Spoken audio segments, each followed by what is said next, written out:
friends, and welcome back to a new video about this grand adventure I find myself on.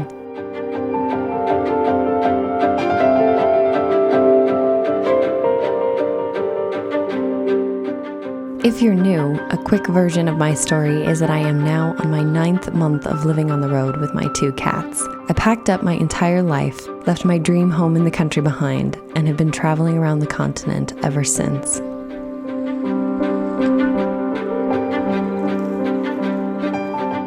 In my last video, I arrived at my best friend Hannah's place, a tiny blue house nestled in a wide valley surrounded by the Rocky Mountains. I decided to stay a bit longer because we've been having such a wonderful time together, and it turned out to be really nice to have a different pace of life for a little while I figure out where in the world I want to go next.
Cookies are in the oven. I am so incredibly excited. Although I was only able to do 3 little cookies, and that's how much is left over. So we might be making like really small batches of cookies for a while. So while I'm waiting for the cookies, I just had a few thoughts that I find really interesting. I'm very excited to be able to do some things that I haven't done in months now, like baking. But it's just occurring to me, you know, I think in my head I was kind of putting this theme of like entering into a new pace of life, which non-road life is definitely a very different pace. I think when you are living one particular lifestyle, it's easy to look at another style of life and be like, oh, it's so much easier, it's so much this, it's so much that. Like there's so many things that I think we can start to idealize. And it's like, I know this, but I feel like I'm being reminded of it. Any pace of life, the amount of peace and presence and like sense of anchoredness, groundedness has less to do with how you're living and more to do with your inner world. I need to sit down. This is so weird being here and not having the floor constantly changing underneath me, which is very much what road life is like. I don't know, that there would just be a different kind of stillness and peace. And I'm just very aware that, I mean, it's legitimately the same. Life is life, and it doesn't matter where you are. And anywhere you go, anything you do, there you are. And that it doesn't matter where you are. Anything can be stressful. Like in the middle of baking these cookies, I just realized that I had completely added the wrong amount of flour. And like really what it comes down to is how we meet and tend to ourselves, and how when it comes to happiness and when it comes to a sense of security, that can only come from within, because everything is always changing all of the time. I'm worried that I'm talking too much. Okay, so they're like browned, but I don't know if they're cooked. Oy vey. Time to eat a cookie. Oh no, I don't think they're baked on the inside. They're good. I don't think they're done. They're still brown on the outside. No. I honestly love that the cookies didn't come out right, because it illustrates the moral of this story so perfectly, which is no matter where you are, no matter what you're doing, life will be life. Things happen, things come up. Even when you're in the idyllic countryside in a cute, tiny blue house, filming a really pretty and serene scene of you making cookies. It's your relationship with yourself that's the thing that really matters.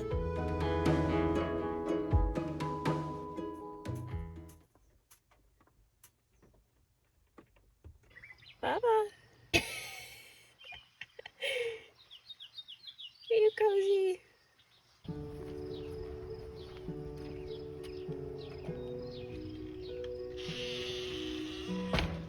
So one really cute thing about being at Hannah's house is she has, oh, there she is. Hi, Sue. She has a live-in friend, Sue, the jumping spider. Sue, what are you doing?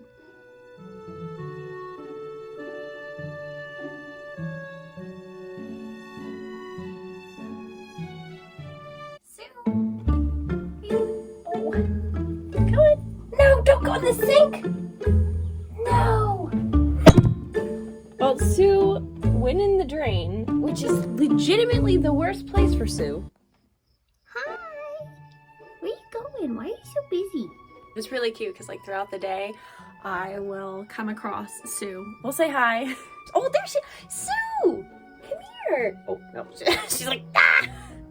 I'll hold her sometimes and she'll just like crawl through my fingers. It's so amazing how interactive she is. When I like kind of put my hand or my finger close to her, she kind of puts like her little feelers towards me and she's like, oh, hello. Then the other day I got worried that she wasn't able to get water. So I just took a water dropper and I put like a little water droplet right in front of her and she drank water. I actually don't know if it's a she. Sue! But I love her. I love her. I kind of love situations like this because you kind of feel like Cinderella, you know? It breaks my heart that a lot of spiders have been so demonized because they're awesome, amazing little creatures. Or just bugs in general in the home. I think it's so sad that people just immediately jump to killing them. Like, no, it is your house, but we're sharing this earth. Like, anyway, I hope that wherever I live next, I have a live-in jumping spider friend. because they're awesome. And I'm not kidding, the other day I was sitting on the floor doing some work and I saw Sue climbing around and she caught a fly. Not only is she an invaluable, wonderful, adorable little friend, but also a little guardian of your house against the flies. Like, guys.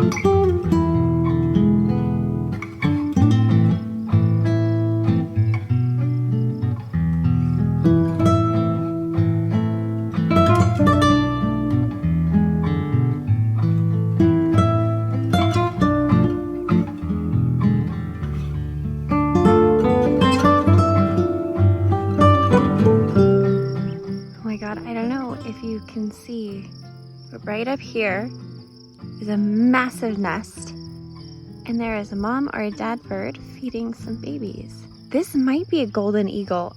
Because of the way the light is, I can't see entirely clear. Oh my god, it's so huge. Wow. I'm gonna have to come back here with my other camera that has like a really good zoom on it. Wow. That nest is huge. Like, I could sit in that nest. Everywhere I go, they're just staring. Feels really good to be on a walk. Every time I'm a little bit mentally or emotionally stuck, I need to remember, future Gabrielle, remember this. Move your body.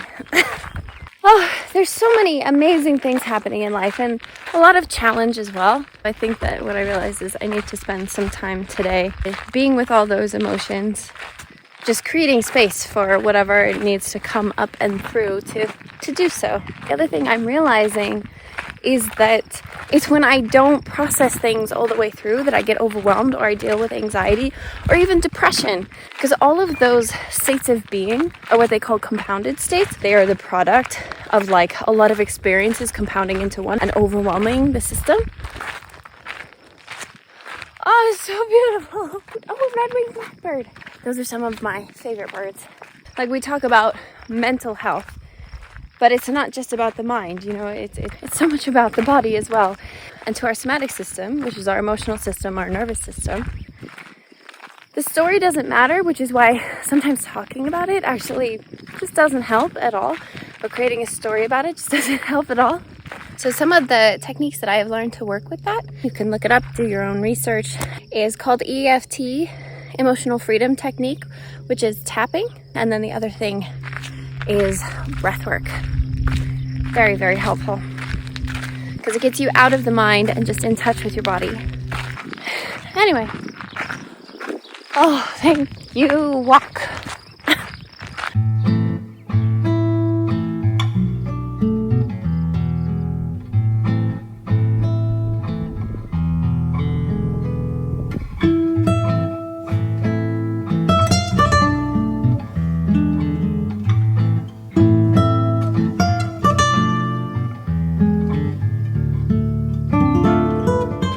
That afternoon, a huge storm blew in, and it was the perfect atmosphere to spend some time with myself. At first, I sat with the cats watching the storm roll in and journaling. Something about being in the energy of a summer storm just feels so special. Once it started raining, I went inside, made a cup of tea, and just let myself be while listening to the rain.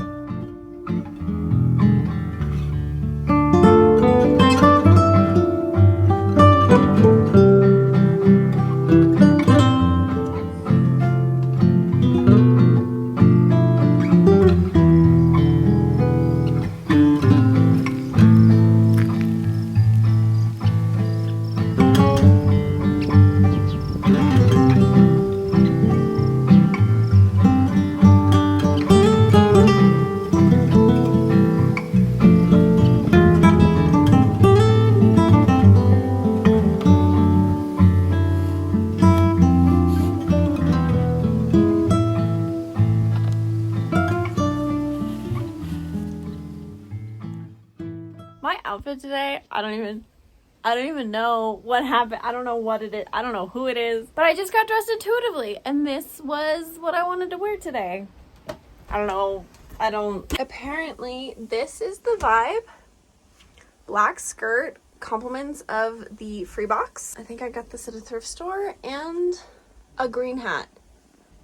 What vibe is this? I don't even know. But it is what I feel like I want to wear today. So kind of have a lot to do today. I told Hannah I would do the dishes. It's the least I can do because she's so kindly having me here. But it's a whole production. I have to fill up those buckets with water, heat up water with the kettle, and then do the dishes. But I just realized that I used up the last of our water, so I actually have to go fill up all of the water jugs. And then after that, so this is all of the stuff that I have been organizing for the car. I swear, every single day I tell myself I'm gonna do this, and it's been like 4 or 5 days. Thank you, Hannah. I just feel really ready to like go through everything, organize everything, and then I am thinking about going on an adventure in the mountains. So I would definitely need to get everything organized and get everything set up. So that's what I'm gonna be doing today.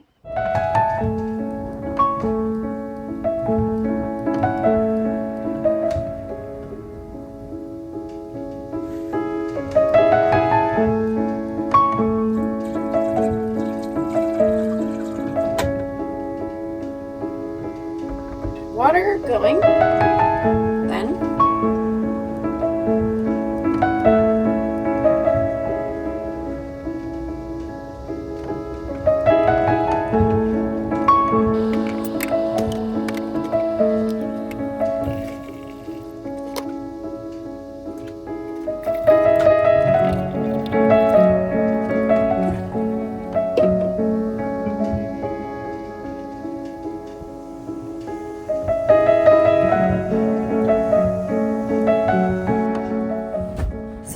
big happened in terms of our plans. Like, everything is different now. Quick little recap. So we're living on the road. For the last 4 months, we have been staying at a Tibetan Buddhist meditation retreat center because there was an option to stay there and do like a work trade situation. And then about a week ago, some family kind of emergencies that came up. And originally we were thinking that we would only be gone for like a week or two. But as things have kind of evolved, we're kind of realizing that certain responsibilities and certain things might keep us away indefinitely. And so they kind of needed an answer from us about when we were coming back and if we were coming back. It led to this whole conversation between Noel and I, and also just like a lot of exploration within ourselves about what really feels right, true, and present for us. We know that they need to get people in there and working, and that's, you know, kind of the priority. And so we decided to give that opportunity up. The conversation went really well. They were so kind and understanding. What was beautiful, they invited us back when and if we ever wanted to, and they had open positions. So that was amazing too. And it's just been really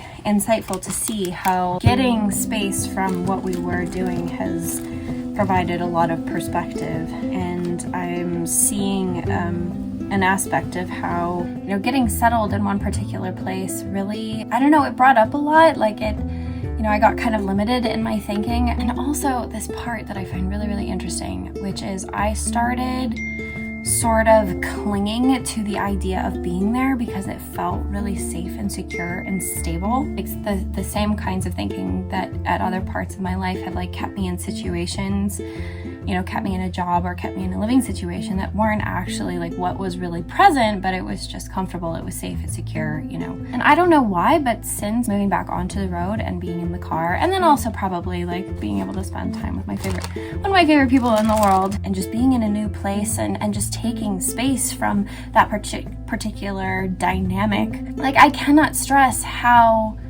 much optimism and excitement and openness and kind of my scrappiness has returned to me.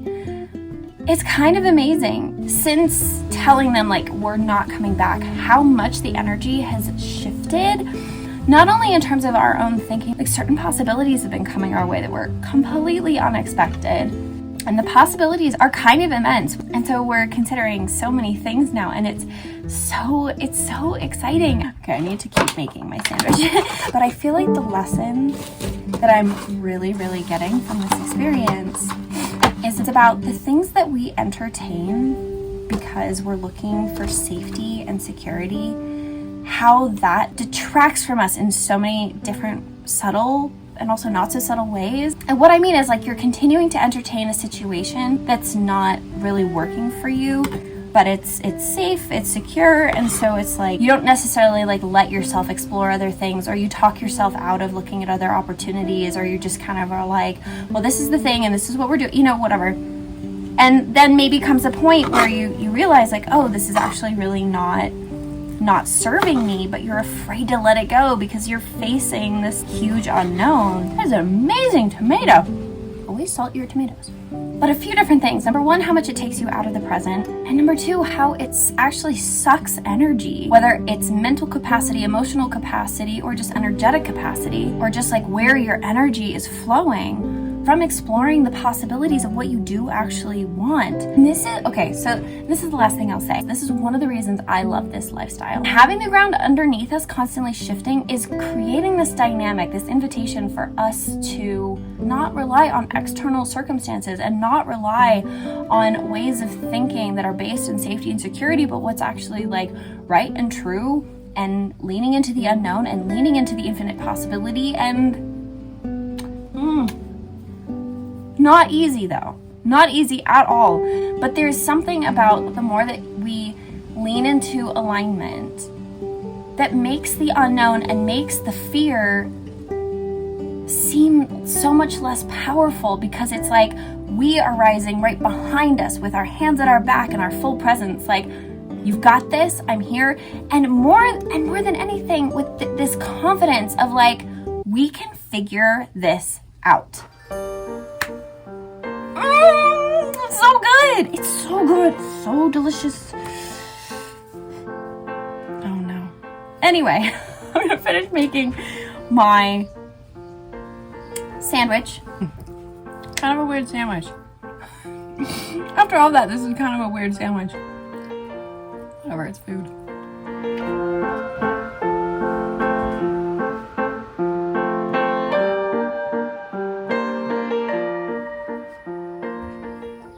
Morning. So for the last like a week or so, I have been feeling an adventure brewing, but I've been here and I've had so much to do, and I've just been having the most wonderful time with Hannah. I haven't wanted to go anywhere. I woke up today and I was like, it's time. And with the solstice coming up, I just want to be surrounded by mountains and in nature by myself, just really close to the earth, and with my cats. And if I can, to have a fire and just spend some time in quiet and stillness. So I woke up this morning and I've decided that's what I'm gonna do, and I know exactly where I want to go. It is one of the most magical places I have ever been. I cannot wait to show you guys. I have quite a bit to do to get ready in terms of packing up. So I'm gonna finish my coffee and do a little bit of gratitude journaling, and then, oh, a meadowlark. I'm gonna start packing up and getting ready to go. Adventure awaits.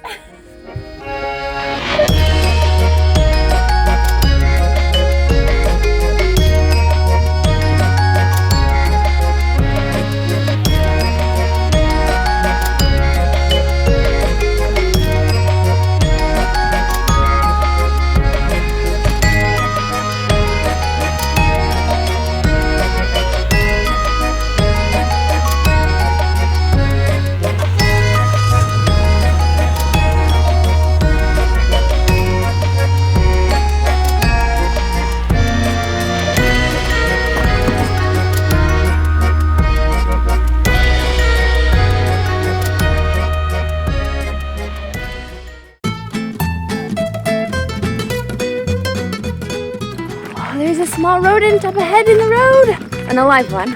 I'd really like to see a prairie dog. Artemis. Bunny, she's just a baby. Oh.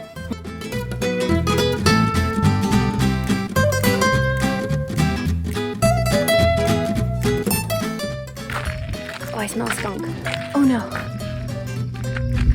Oh no. I love skunks so much, but I don't want to get sprayed. Good thing you can smell them a mile away. Lil, no. I'm gonna use this vegan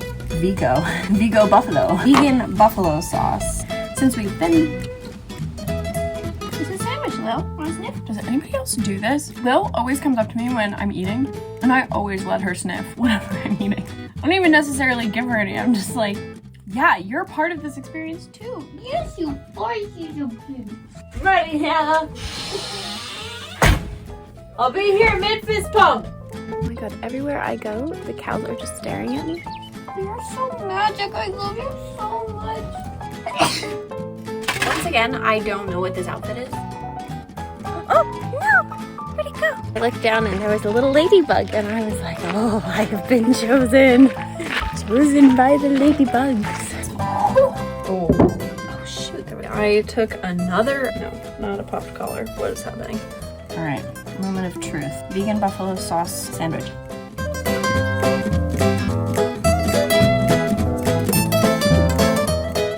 It's kind of growing on me. Really in that weird way where it's like, I don't like it, but I need more. This is how I psych Hannah up to go to work. Oh, going down.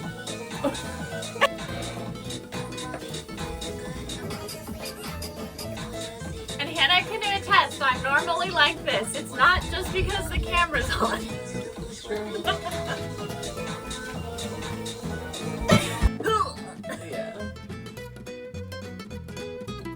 It's very dry.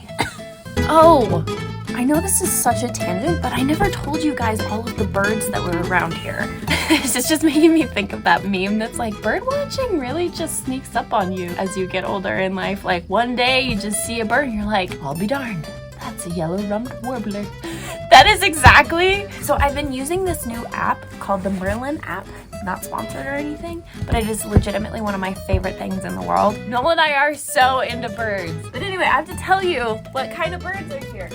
Okay, I wrote it down. And so the way that it works is you open the app and you can do a sound ID. So then it starts recording the sounds around you. It picks up the bird song and then tells you the individual birds that it's picking up.